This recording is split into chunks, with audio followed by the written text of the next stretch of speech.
Hello and welcome to News Today with Jeff Ahern. I'm your host, Jeff Ahern. Today's top story: as the dust settles on the breach of our Capitol, liberal politicians and their professional noisemakers in the media are screaming about a double standard in the way protesters were dealt with, claiming the police did not adequately respond.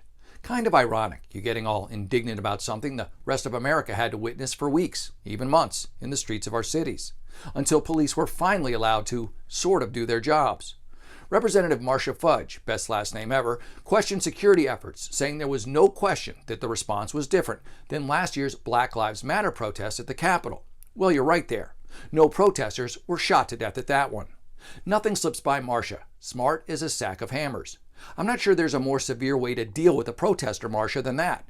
You want them to bring her back to life so they can shoot her again? 3 others also died of medical emergencies, which I'm guessing will be classified as COVID, since what isn't?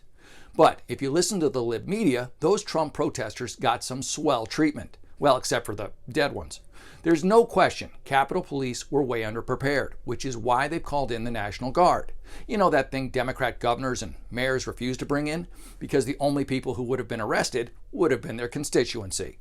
One Yahoo article professing to show the different treatment between African Americans and whites used a photo showing a black man getting maced, while I guess not noticing next to him was a white man also getting maced. What was in the bottle of mace they were shooting at the white guy? Moisturizer?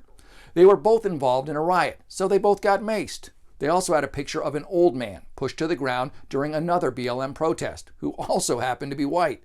Not really making your case this is about racism, Yahoo. Probably because it isn't. It never has been. This was the police trying to put down riots and being villainized for it by a media trying to incite even more.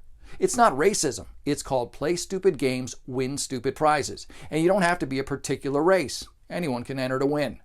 Ask the now deceased white lady. And if that's harsh, it needs to be. Because I'm tired of living in this 24/7 race-baiting shit show that is the United States of America.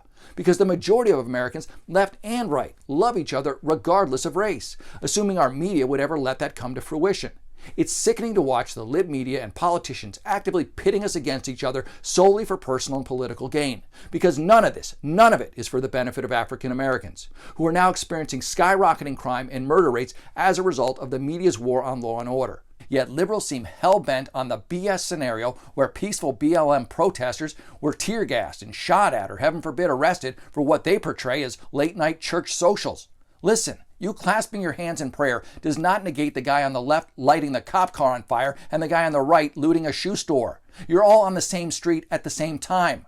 Whether your chakras are in alignment or not, you're standing in the middle of a riot. And if you don't leave, there's no one to blame but yourself. It's a concept called personal responsibility. And if you're a leftist, my guess is you've never heard of it. Out-of-control protests are wrong. They are wrong on the right and they are wrong on the left. So come down off your high horses, libs, unless a high horse statue that you wanted to get on was pulled down during one of those peaceful protests. Come on, mainstream media, speak truth just once. The riots were an orchestrated attempt to create chaos in the hopes it would hurt Trump enough to get Biden elected, with you knowing full well the negative consequences that would happen in these black communities that you claim to be protecting, while giving 0 F's about it.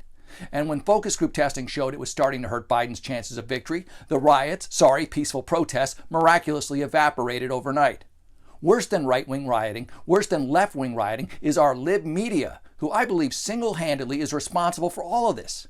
I have had enough. We've all had enough. Stop trying to tear this country apart and let us come together. Sadly, I know you won't. So now back to your regularly scheduled race baiting.